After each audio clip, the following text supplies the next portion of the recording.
Have you ever wondered why some men effortlessly command respect, not through force, but through presence? Why some men seem to draw admiration from women without having to chase it? What if I told you that the ancient wisdom of a Roman emperor, Marcus Aurelius, could be the key to unlocking that kind of magnetic respect in your own life? Before we dive in, take a second to like this video, subscribe to the channel, and tap that notification bell so you don't miss out on more life-transforming insights rooted in timeless Stoic wisdom. And stick with me until the end, because the 5 boundaries we'll cover today won't just change how women see you, they can change how you see yourself and transform your love life in ways you never imagined. Let me take you back. It was the winter of 174 AD. The Roman Empire was at war, and Marcus Aurelius, the philosopher king, sat alone in his tent journaling. Amid the chaos of battle, he wasn't just strategizing military maneuvers.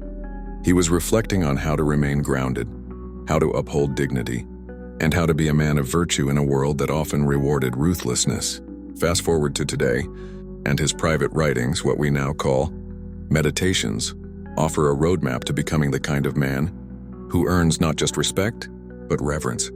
Let's explore 5 powerful boundaries, inspired by his teachings that will make women respect you more, and perhaps most importantly, help you respect yourself. 1. Boundary of emotional sovereignty.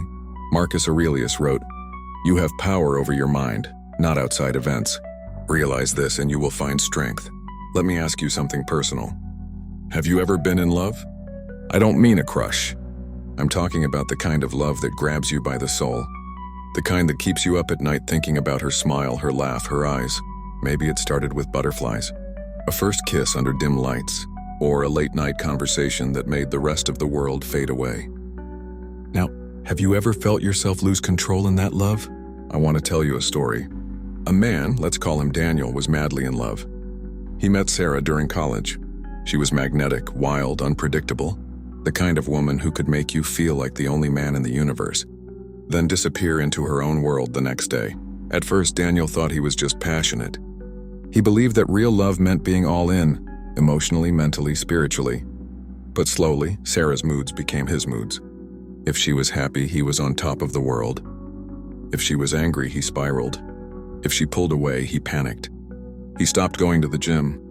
He started checking his phone every 10 minutes. He couldn't sleep. His world shrunk down to one person. And the more he gave, the more he lost himself. Can you relate to that? Maybe not the same story, but the same feeling. That desperate need to hold on, to prove you're enough, to not be abandoned. Here's where Marcus Aurelius comes in. You have power over your mind, he wrote. Not her texts, not her tone, not her affection, your mind. That is emotional sovereignty. It means your emotions are yours to govern. It means that no one, not even someone you love, has the right to hijack your inner peace. It's not about building walls. It's about building a fortress of calm within yourself. Because here's the truth. When you lose yourself in someone else, you become less attractive to them. Not because you're not worthy, but because you've lost your center. You've handed them the steering wheel to your life. Daniel didn't know this, but you do now. Emotional sovereignty isn't just about avoiding drama. It's about being the anchor in a storm. It's about showing up with grounded strength, even when things get hard. Especially when things get hard. Imagine this. You're in an argument with your partner. She's emotional, upset, maybe even irrational. In the past, maybe you would have matched her intensity, raised your voice, tried to fix everything immediately, but not now. Now you breathe, you listen, you stay rooted. You acknowledge her feelings, but you don't absorb them. You don't take the bait. You stand in your truth without needing to dominate. That's emotional sovereignty. And it's powerful, because here's what most men don't realize. Women test you emotionally not to destroy you, but to find your depth, to feel your stability, to know that when her world spins, yours stays steady. And when you show her that, she'll respect you, she'll trust you, she'll relax around you. Let me ask you another question. When was the last time you felt truly at peace in a relationship? Not because everything was perfect, but because you were. That peace starts with this boundary. It doesn't mean you don't feel. Stoicism isn't about becoming a robot. Marcus Aurelius felt deeply. He grieved, he loved, he cried. But he never drowned in emotion. He stood with it, sat with it, owned it. And that's what you're learning to do. So how do you build this boundary in real life? Start with daily reflection. Like Marcus, keep a journal. Ask yourself, what did I feel today? Why did I feel it? Was that emotion mine or someone else's?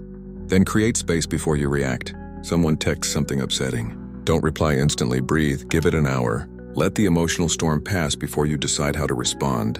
And most importantly, reconnect with your values. Know who you are and what you stand for, even when the world shakes. Because that kind of man, he's rare. He doesn't chase. He doesn't cling. He doesn't need constant approval to feel whole. He's sovereign. And that, my friend, is the first and most powerful boundary that will not only make women respect you more, but will make you respect yourself in ways that change your entire life. Don't go anywhere, because the next boundary builds on this one, and together, they form a kind of stoic armor that makes you untouchable in the best way possible. 2. Boundary of purpose first. Let's talk about something almost every man has felt, but few talk about: losing himself in love. Have you ever found yourself drifting away from your goals, your routines, and even your identity, all for the sake of a relationship? Let me tell you about Ravi. He was a passionate artist. He used to spend hours sketching, painting, dreaming, but then he fell in love with a woman named Priya. At first, it was beautiful. Romantic evenings, deep talks, passion, but slowly, without even realizing it, Ravi started saying yes to every request, missing deadlines, skipping art classes, pushing back his projects, saying no to his dreams just to say yes to hers. He didn't see it happening. He thought he was being supportive, loving, present. But one day, standing in front of a blank canvas he hadn't touched in months, something hit him. He had lost himself. And the relationship? It ended. Not because he didn't love her, but because she no longer saw the fire in him that first drew her in. Marcus Aurelius believed in a man's duty, to virtue, to Rome, to himself. Your modern Rome is your purpose, your mission, your drive. The reason you get out of bed in the morning. When you abandon that mission, even for love, you slowly become invisible. Not because you're not enough, but because you've stopped being who you were meant to be. A man grounded in purpose is magnetic. He doesn't need to explain himself. He doesn't seek approval. His life speaks for itself. Women feel this. They are drawn to the silent confidence of a man walking his path. So let me ask you, what is your Rome? What is the thing you were born to build, to protect, to pursue? Purpose doesn't mean you can't love. In fact, it's the opposite.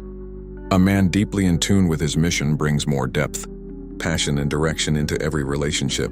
It's not about being cold. It's about being solid. When you put your purpose first, you give the relationship a spine. You bring structure, not chaos. Direction, not confusion. Priya later told Ravi something he'll never forget. I didn't want all your time. I just wanted to see you light up the way you used to. You owe it to yourself and to anyone who loves you to keep that fire alive. So set this boundary. Your mission is non-negotiable. Your dreams aren't side hobbies. Your calling isn't optional. Schedule your purpose the way you'd schedule a date. Guard that time. Invest in your growth. And communicate it clearly. You don't need to apologize for putting your mission first. Because the woman who's meant for you will not only understand, it will make her admire you even more. And that's the second boundary that commands real, lasting respect. Coming up next, we'll talk about the art of selective access, a secret boundary that makes your presence rare and irresistible. Boundary 3, the art of selective access, keeping the same style to hold viewers' attention and make it personal. Have you ever noticed how the most respected men in history, and even in your life, don't give themselves away too easily? They're not always available, not always on call, and that's exactly what makes them magnetic. Think about someone you've admired deeply, maybe a mentor, a friend, or even a past lover. What made them stand out? Chances are it wasn't just their skills or looks, but the way they carried themselves, the way they made their time and attention feel valuable. Let me share a story about a man named Alex. Alex was charismatic and kind, but early in his relationships, he had a problem. He was too available. If someone called, he answered immediately. If a text popped up, he replied right away.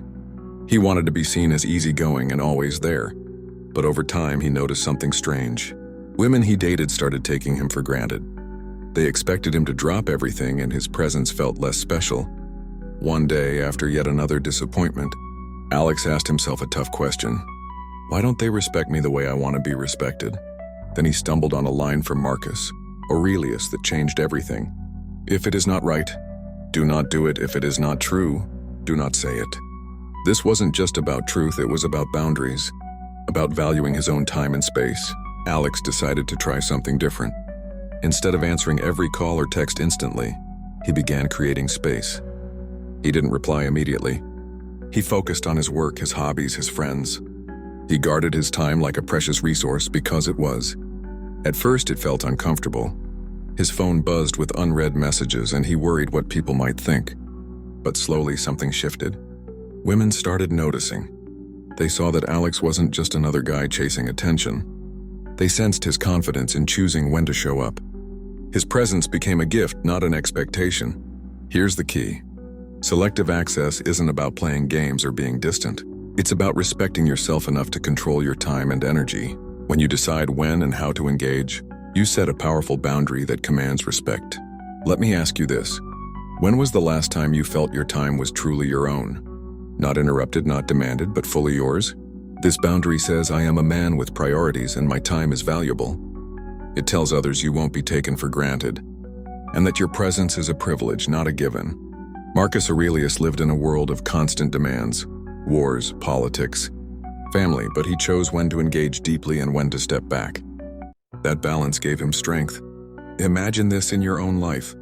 You're out with friends or focused on a passion project and your phone buzzes. Instead of dropping everything, you check if it's urgent. If not, you wait, knowing your time isn't for immediate consumption. You show up when it counts, with full attention and energy. That kind of presence makes people want to be around you. It builds anticipation, not obligation. And here's a secret. Women respect a man who respects himself enough to protect his space. It shows emotional intelligence, confidence, and self-control. Now picture your last relationship or your current one. Did you give too much too fast? Did you always say yes when you wanted to say no? Try shifting that dynamic. Start small. Don't answer texts right away. Prioritize your own schedule. Be honest if you need time alone. Watch how your energy changes and how she reacts. Selective access isn't about shutting people out. It's about opening the right doors at the right time. This is a boundary that builds attraction and respect, because it's rooted in self-respect. And the best part? When you protect your time, you actually increase the quality of your interactions. You become more present, more engaged, and more desirable. So ask yourself, how often do I say yes just to avoid conflict? How often do I give my time away without feeling it's valued? Am I honoring my own boundaries when it comes to my presence? The answer to those questions will tell you if you need to practice the art of selective access. Because when you do, you become a man who is not just available but unforgettable. Coming up next, we'll dive into a boundary that might be the toughest to master, but the most rewarding: how to say no and mean it. Boundary 4, the power of saying no, or crafted to engage, involve and keep viewers hooked. Have you ever felt trapped in a relationship or even in everyday life because you couldn't say no? Maybe you've said yes to something you didn't want to do just to keep the peace. Or maybe you stayed silent when something made you uncomfortable because you didn't want to upset someone you cared about. If that sounds familiar, you're not alone. Let me tell you about a man named Mark. Mark was kind, generous, and deeply loving. When he met Lisa, he thought he'd found someone truly special. They connected instantly, shared dreams, late-night talks, and a spark that seemed unstoppable. But there was a problem. Mark had never really learned how to say no. If Lisa wanted to meet up late after a long day, Mark said yes even when he was exhausted. If she wanted him to do favors or change plans, he agreed, even when it meant sacrificing his own needs. If something made him uncomfortable, he swallowed it down, afraid to rock the boat. At first, it felt like love, being there for someone, supporting them no matter what. But as weeks turned into months, Mark noticed something troubling. He felt drained, unappreciated, and worst of all, he felt invisible. One night, after yet another late night when he barely got any sleep, Mark sat alone and asked himself a brutally honest question. Why do I feel like I'm losing myself? That's when he stumbled upon a simple but profound truth from Marcus Aurelius, a man who lived nearly 2,000 years ago but understood this struggle better than most. The soul becomes dyed with the color of its thoughts. Mark realized that saying yes all the time had colored his soul with exhaustion and resentment. He was giving away his energy and his identity piece by piece. Here's what Marcus Aurelius understood deeply. Boundaries are not walls, meant to shut people out. They're gates, meant to protect your inner garden. Saying no is one of the strongest boundaries a man can set. It says, I respect myself enough to protect my time, my energy, and my peace. But it's not easy, is it? Especially when it comes to love. Most of us fear that saying no will push people away. We worry that if we don't always say yes, we'll lose the connection or the affection. Mark felt that fear too. But here's what he learned. When you say no with respect and honesty, you don't push people away. You teach them how to treat you. Let me ask you, think about your own experiences. When was the last time you said no to something important to you? How did it feel? Was it liberating or terrifying? And how did the other person react? You might be surprised. Mark began practicing this new way of being. When Lisa asked him to stay late after work again, he calmly said, I'm really tired tonight, and I need to rest. Can we plan something for tomorrow instead? When she requested a favor that would interfere with his own goals, he replied, I want to help you, but right now, I need to focus on my own priorities. At first, Lisa was taken aback. She wasn't used to this new Mark, the man who spoke his truth and honored his limits. But over time, something incredible happened. She started respecting him more. Why? Because Mark was no longer a man who could be walked over. He was a man who honored himself. And that gave their relationship a new kind of balance and authenticity. Marcus Aurelius believed in living a life aligned with nature and reason. Saying no when done with integrity is living in alignment with your own nature. It's saying, I choose myself. Now, this boundary isn't about selfishness. It's about self-respect. Because here's the thing. If you don't say no when you need to, resentment builds quietly beneath the surface. And resentment is the silent killer of love. Have you ever felt that creeping bitterness? That quiet frustration with someone you care about? That's the cost of never saying no. But when you set this boundary, when you practice the power of no, you create space for real love to grow. Love that is based on mutual respect. Love where both people feel heard and valued. Love where you don't lose yourself. Here's a practical tip to start building this boundary today. Next time you feel pressured to say yes, pause. Take a breath. Ask yourself, is this what I really want? Or am I saying yes out of fear or obligation? Then speak your truth kindly but firmly. You might say, I appreciate you asking, but I won't be able to do that right now. Or, I need some time to think about that before I commit. Watch how this changes your interactions, and watch how it changes you.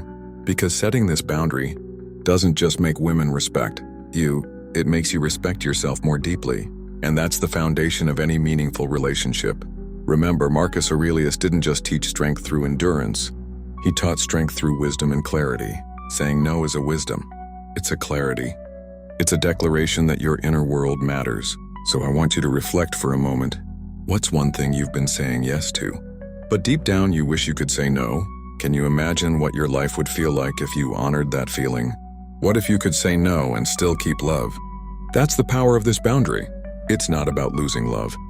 It's about building love on a foundation so strong it can't be shaken by anything. So today, start practicing the power of no. Protect your peace, honor your limits, and watch how respect, both yours and hers, grows in ways you never thought possible. Because a man who can say no is a man who stands tall. A man who stands tall is a man who commands respect. And a man who commands respect builds a love that lasts. Boundary 5. Cultivating consistent integrity. Have you ever been caught in that confusing moment when someone's words don't match their actions? Maybe it was a friend, a partner, or even yourself. That feeling of doubt creeping in, wondering if you can truly trust what's being said. It's unsettling, isn't it? Now imagine this. What if you were the man who always kept his word? The one whose actions were so consistently aligned with his promises that people, not just women, trusted and respected him without question? This is the boundary that often gets overlooked, but it's perhaps the most powerful of all. Cultivating consistent integrity. Let me tell you about a man named Ethan. Ethan was never the loudest or flashiest guy in the room. He wasn't the guy with the wild stories or the extravagant gestures. But there was something about him that made people stop and take notice. His word was his bond. If he said he'd call, he called. If he promised to be there, he was there. No excuses, no delays. When Ethan met Mia, he didn't try to impress her with grandiose promises or empty compliments. Instead, he showed up every time. On time, honest, reliable. One evening, Mia had a particularly stressful day. She wasn't expecting Ethan, but he surprised her by showing up with her favorite tea and a calm presence. That small gesture spoke louder than any words ever could. "Why do you always do that?" Mia asked, her voice soft with curiosity. Ethan smiled and said, "Because I believe in being someone you can count on. I don't want to give you reasons to doubt me." Now think about your own experiences. How often have you seen a relationship falter not because of lack of love, but because trust broke down? Because words were spoken but not followed by action? Because promises became empty? Marcus Aurelius, a man who ruled an empire yet faced the turmoil of human nature daily, understood this deeply. He wrote, "If it is not right, do not do it. If it is not true, do not say it." This is the essence of integrity. It's about living in harmony with your values, not just speaking them, but embodying them every day. Imagine what it would be like if your words and actions were perfectly aligned. If the woman in your life could trust you implicitly, to know that when you say something, you mean it, and when you commit, you follow through. That kind of consistency builds respect like nothing else. But here's the catch. Integrity is tested most when it's hard, when you're tired, when it's inconvenient, when emotions run high. Ethan wasn't perfect. There were days when work drained him, when stress weighed heavy, and when mistakes slipped through. But what set him apart was his commitment to own those moments, to apologize sincerely, and to correct his course. That's the heart of consistent integrity. Not perfection, but accountability. Now let me ask you this. Think back to a time when someone's lack of integrity hurt you deeply. Maybe a partner who broke a promise, a friend who let you down. How did it feel? Did it shake your trust? Did it make you question if you could believe in them again? Those wounds cut deep, because trust is fragile and rebuilding.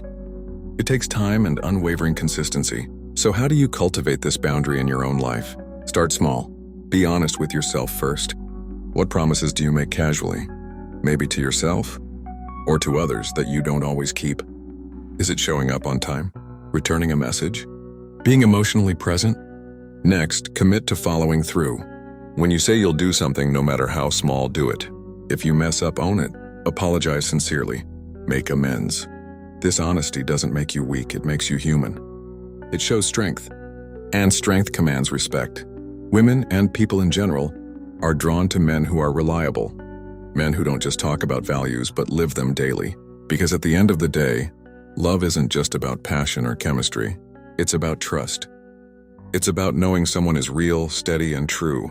Ethan's story teaches us that consistent integrity doesn't just make you respectable, it makes you unforgettable. It creates a foundation that no storm can shake. So today I challenge you. What's one promise you've made recently that you need to keep? What's one way you can show up more consistently in your relationships? Because when you cultivate integrity, you don't just change how others see you, you change how you see yourself.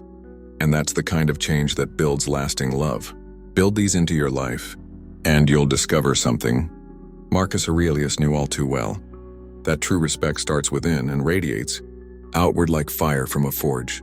So if you're ready to become that kind of man, grounded, respected, and deeply attractive not just to women, but to life itself, then commit to these principles. With that said, thanks for watching, and until next time.